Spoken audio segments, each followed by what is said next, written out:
Hey everybody, Steve from the Pinball Room. Just watched the Godzilla video and holy crap, my mind is blown by it, guys. Just listen to the Insider, All Access Insider podcast. Also going to share the details, what we learned from there. A lot of fun stuff. A couple of things that kind of threw me off when I first watched this video, but then was corrected as I listened to the podcast and looked at it more.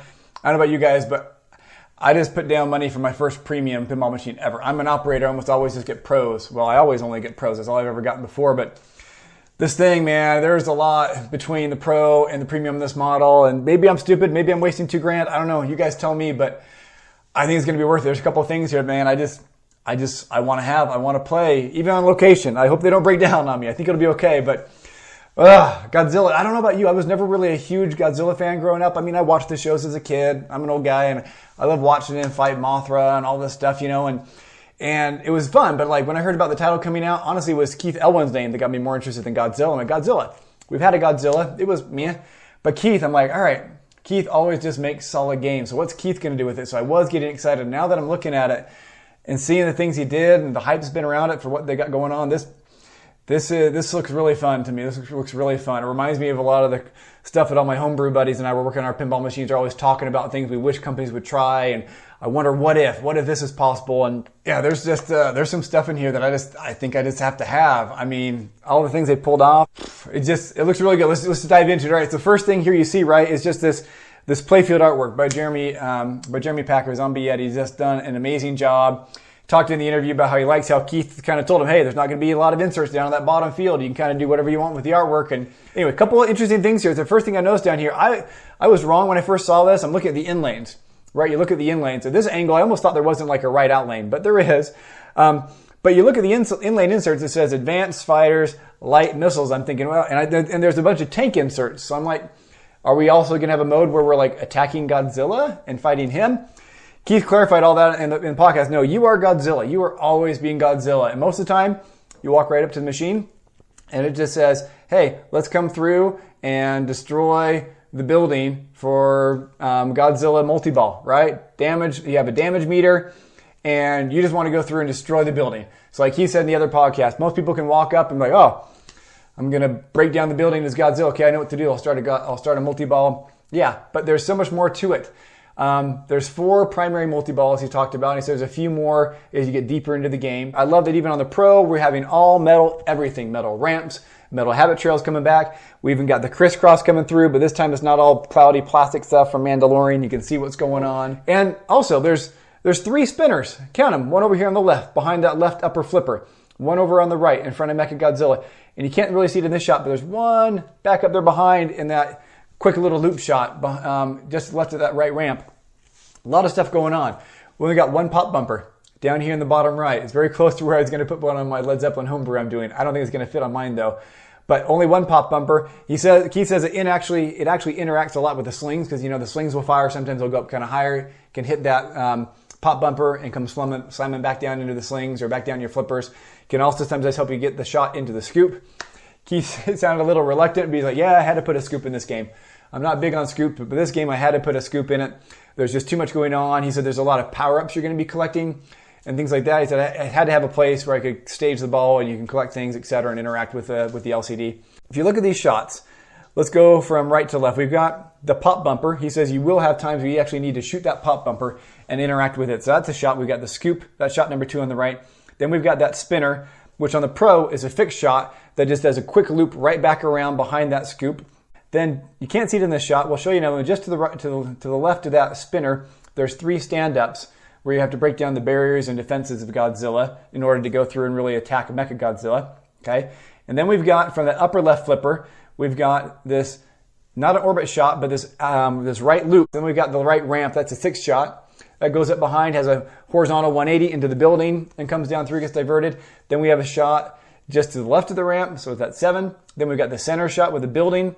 Then we've got a shot just around, a tight shot just left of the building that goes around behind. We've got a Newton ball that doesn't look like a Newton ball. Just looks like a magnet post, right? That's all I really saw in the video, but Keith clarifies that no, there is a ball behind there.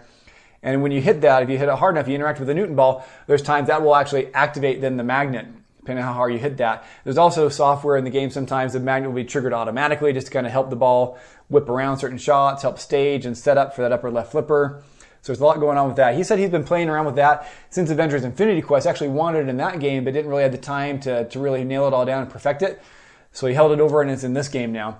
Okay, and then we've got a shot, that left orbit. It's not really a left orbit either. Then it has a vertical 180 that comes up and comes onto the left side of this building here and comes through, gets diverted down through these habit trails. Okay, we've got that left spinner that goes around that left flipper, and then of course there's a couple of stand-ups closer down middle of the play field. But whew, 1, 2, 3, 4, 5, 6, 7, 8, 9, 10, 11, 12 primary shots that are always there for you. He packed in a lot. Dang, Keith, you're so good at this stuff.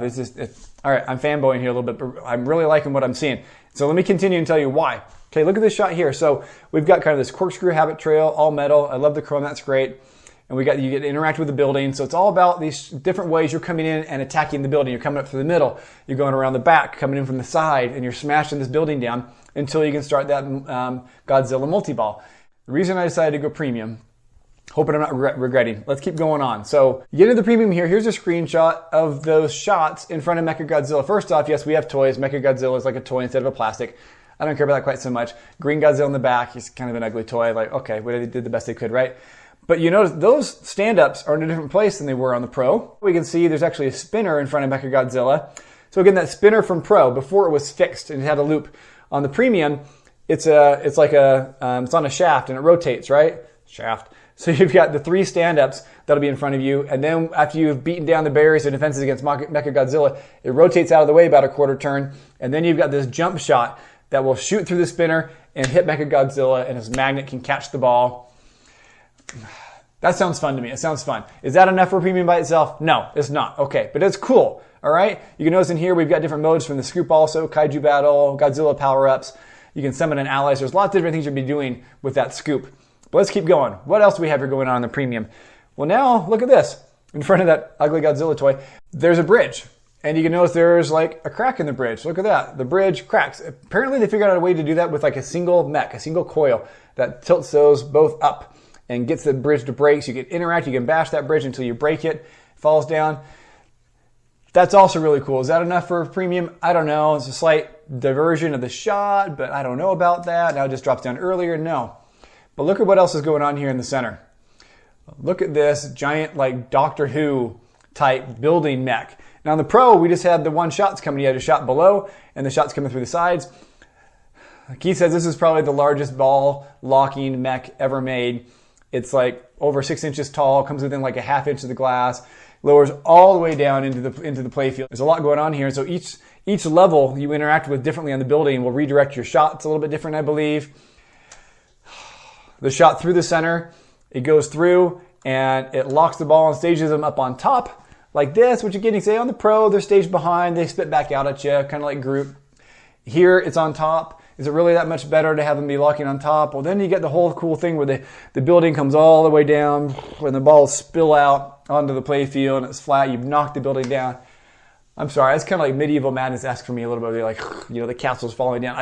I mean, it's a pinball moment, right? It's about these moments, all right? And even the bridge and Mechagodzilla, they're smaller moments, but like each one by itself, no. But all 3 of these together, I did it. I did spit the bullet. I ordered a premium. I hope it survives on location for me out there and everybody appreciates it. But I don't know.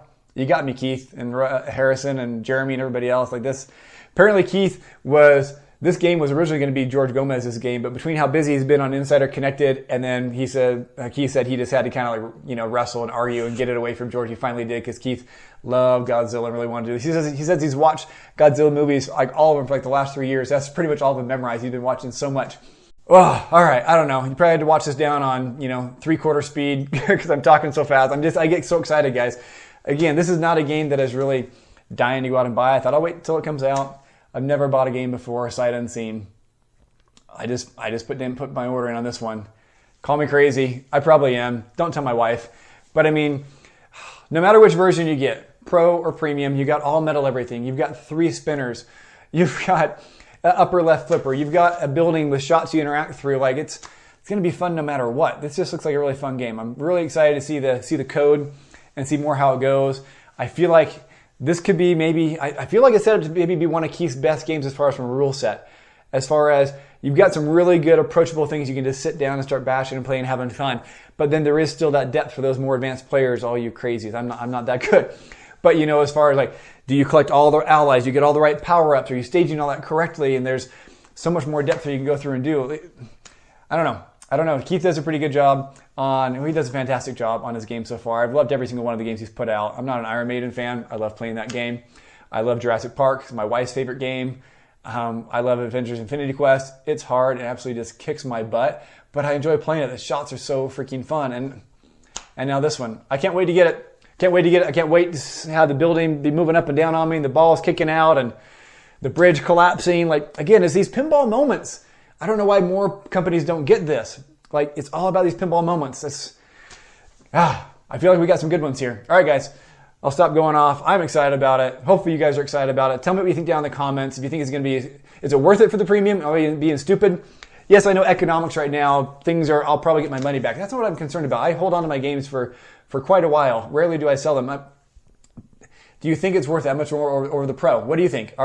Is the time they spent on this building moving up and down, on the rotating spinner for Mechagodzilla and the bridge, was it worth it? Are you guys really appreciating that? Or is it just kind of like, meh, looks cool, but not really worth the money? I'm curious what you guys think. Right now, I'm leaning towards it's worth it. So I did it. All right, guys. Until next time, thanks for putting up with my ramblings. Fanboying a lot here, but I'm really excited for this game. I can't wait to have it in hand. Not till this fall. They're going to be coming out early around October. First round of premiums in November. When are we ever going to get caught up from these delays? I hate it. All right, guys. We'll talk to you later. Bye-bye.